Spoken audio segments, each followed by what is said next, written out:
आप सभी लोगों को मेरा प्रणाम। पहली वीडियो में हमने सुनाया था कि गीता में भगवान कृष्ण ने कहा कि मेरे 4 प्रकार के भक्त हैं। चतुर्विद्या भजन्ते महाजना सुकृतिनो अर्जुनः आर्तो अर्थार्थी जिज्ञासु ज्ञानी च भरत सर्व। कि अर्जुन, मेरे 4 प्रकार के भक्त हैं। एक आर्त है, एक अर्थार्थी है, एक जिज्ञासु है और एक ज्ञानी है। लेकिन चारों में बहुत ही अंतर है। अब सब जब सुन ही रहे हैं तो आपकी गिनती कहाँ पर है? कहीं आप आर्त तो नहीं हैं, कहीं आप अर्थार्थी तो नहीं हैं, कहीं आप जिज्ञासु तो नहीं हैं और कहीं आप ज्ञानी तो नहीं हैं।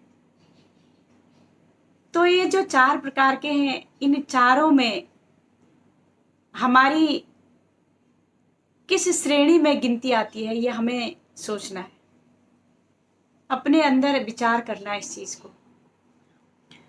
अब जो आर्त होता है, भगवान कृष्ण कहते हैं, हे भरतवंशियों में श्रेष्ठ अर्जुन, मैं तुम्हें उन भक्तों के बारे में बताता हूं कि जो सबसे निम्न श्रेणी का होता है वह अर्थार्थी होता है, और उसके बाद जो होता है वो आर्त होता है, उसके बाद जिज्ञासु, और सबसे अच्छा जो है वो ज्ञानी होता है। अब उत्तम भगवान कृष्ण ने कहा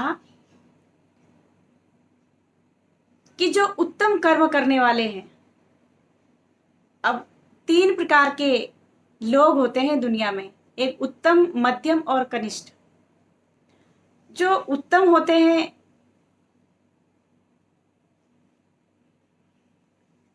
उन्हें कोई चीज कहने की आवश्यकता नहीं होती है, वो परिवार में भी सुख शांति बनाए रखते हैं,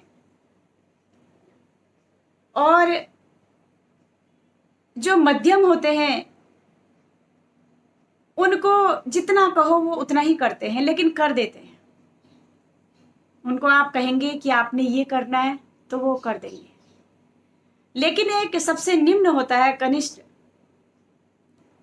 जिसको कह करके भी कुछ फर्क नहीं पड़ता, उसको कितना ही कह दो वो नहीं सुनता है, उसको बोलते हैं कनिष्ठ। तो इस संसार के अंदर 3 प्रकार के तो व्यक्ति होते हैं। जो उत्तम होते हैं वो सबको सुख देते हैं और खुद भी सुखी रहते हैं, और वो जहां रहते हैं अपने वातावरण को भी अपने अनुकूल बना लेते हैं और सुख और आनंद की प्राप्ति करते हैं। और जो मध्यम है उनसे भी सुख शांति रहती है घर के अंदर, वो जहां भी जाते हैं, क्योंकि उनको जितना कहते हैं एटलीस्ट उतना तो वो कर ही देते हैं। पर जो ये सबसे निम्न श्रेणी का है, जो कनिष्ठ है, जो कह करके भी सुनता ही नहीं, वो इंसान जहां भी जाता है उसको अपजस की ही प्राप्ति होती है, उसको कभी जस नहीं मिलता। वो जहां जाएगा वहीं अशांति, वहीं दुख, वहीं क्रोध, सब कुछ, सारे जितने भी अवगुण हैं वहीं पर आ जाते हैं। तो अब हमें क्या बनना चाहिए ये आप खुद ही डिसाइड कर लीजिए। और अब भगवान ने कहा कि जो अर्थार्थी हैं वो सबसे निम्न श्रेणी में उन्होंने उनको क्यों रखा? क्योंकि वो अर्थ की कामना करते हैं, धन की कामना करते हैं, संसार के नश्वर पदार्थों को ही भगवान से मांगते रहते हैं कि हमें ये दे दो, हमें वो दे दो, हमारे पास ये नहीं है। सारे जितने भी भोग हैं, विलास हैं, ये दुनिया में जितनी भी ये सारी चीजें हैं, तो उन्हें वो चीज चाहिए होता है। अर्थ की कामना को लेकर के हमेशा भगवान के आगे, चाहे उपभोग वो कितना ही कर रहा हो, लेकिन उसको बहुत चाहिए, वो भगवान के आगे हाथ जोड़ता है, वो याद ही तब करता है भगवान को, अपने धन के लिए, भोगों के लिए और सांसारिक पदार्थों के लिए। और जो दूसरा जो होता है वो आर्त होता है।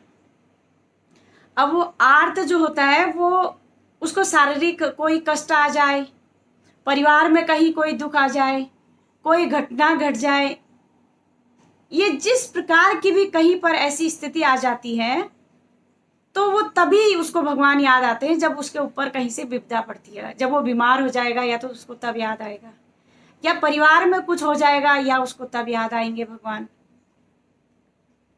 और सचमुच में संत कहते हैं कि उसी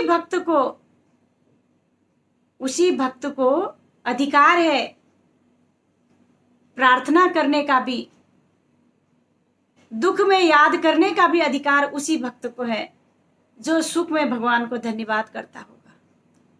लेकिन सुख में कहाँ याद रहती है, किसी को याद नहीं रहती, भूल जाते हैं। और दुख में बहुत याद आता है, भगवान ही याद आते हैं। और हम ये भी कह देते हैं कि हम ही मिले थे आपको, इतने दुख दिए जा रहे हो, ये किस जन्म का बदला ले रहे हो हमसे आप भगवान, क्यों इतना दुख दे रहे हो। और वो आर्त होकर के भगवान से वो प्रार्थना करता है, सिर्फ दुख में, सुख में नहीं। और जो तीसरा जो भक्त होता है वो होता है जिज्ञासु, जो संसार की प्रत्येक चीज में उसका खोजने की, तलाशने की उसकी आदत होती है। वो खोजता है, क्योंकि भगवान कहते हैं खोजी हो तो तुरंत मिल जाऊं, पल भर की तलाश में मोको कहाँ ढूंढे बंदे, मैं तो तेरे पास में। ना में मंदिर, ना में मस्जिद, ना काबा कैलाश में, और कहत कबीर सुनो भई साधो, मैं तो हूं तेरे श्वास में। इन श्वासों के अंदर वो समाया हुआ है। लेकिन घट में है सूझे नहीं, लानत ऐसी जिंद, तुलसी या संसार को भयू मोतियाबिंद। देखो कितनी बड़ी बात कह दी उन्होंने। अगर ऐसे आप किसी को कह दो कि तेरी आंख में मोतियाबिंद हो जाए तो कितना दुखी हो जाएगा, मारने के लिए दौड़ेगा। लेकिन संतों की वाणी बड़ी अटपटी होती है, बहुत बड़ी बात कह जाते हैं वो बातों में, तो उससे मनुष्य का जीवन बदल जाता है। तो उन्होंने कहा कि घट मतलब हृदय, घट में है सूझे नहीं, दिखता नहीं है, अंदर है लेकिन दिख नहीं रहा है। कि लानत है ऐसे इंसान पर जिसको हृदय स्थित परमात्मा नजर नहीं आ रहा है। लेकिन कैसे नजर आएगा?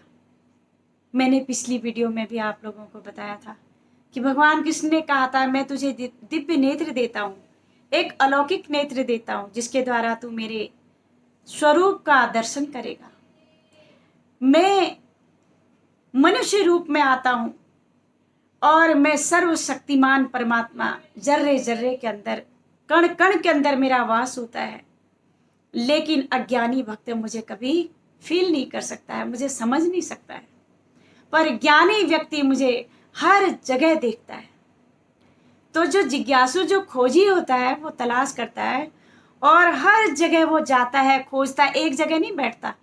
जब उसको उस चीज की प्राप्ति हो जाती है तब वो बैठ करके फिर ईश्वर का चिंतन करता है। जिसके अंदर जिज्ञासा होती है जानने की, समझने की, वो पूछता है। और जो पूछता है वो एक न एक दिन उसको उसकी राह मिल भी जाती है, वो पहुंच भी जाता है। और जो ज्ञानी होता है, भगवान कहते हैं ज्ञानी सबसे सर्वश्रेष्ठ होता है। ज्ञान देखो, अगर परिवार के अंदर अगर कोई ज्ञानी व्यक्ति होता है जिसको हर चीज का पता रहता है, उसको सारे लोग पूछते हैं। जिसको कुछ पता नहीं होता उसको कोई नहीं पूछता है। और हमारे घर परिवार में बहुत सारे ऐसे लोग होते हैं जो ऑलराउंडर होते हैं, उन्हें बहुत कुछ पता होता है। संसारिक कर्म, कहाँ क्या करना चाहिए, कहाँ क्या करना चाहिए, व्यवहार क्या चीज है, वो इन सब चीजों में बहुत ही कुशल होते हैं। तो वो ज्ञान तो एक व्यवहारिक ज्ञान है, लेकिन एक आत्मिक ज्ञान होता है। भगवान उस ज्ञानी की चर्चा कर रहे हैं। भगवान कहते हैं मुझ में और उस ज्ञानी में कोई फर्क नहीं है, मैं बहुत प्यार करता हूँ ज्ञानी से। और ज्ञानी मुझ में है और मैं ज्ञानी के अंदर हूं। तो इसलिए हम किस प्रकार के भक्त हैं और हमें कैसा बनना चाहिए, या हम अपने मन में सोचें, विचार करें, क्योंकि मनुष्य जीवन बार बार नहीं मिलता है। इसलिए आप खोजिए, तलाशिए, और जो खोजते हैं उन्हें ज़रूर मिलता है। तो आप भी खोजिए, आपको भी मिलेगा। इन्हीं शब्दों के साथ आज के लिए इतना ही। फिर अगली बार फिर हम अगली किसी और सब्जेक्ट पर और विषय पर चर्चा करेंगे। आप सभी लोगों को मेरा प्रणाम।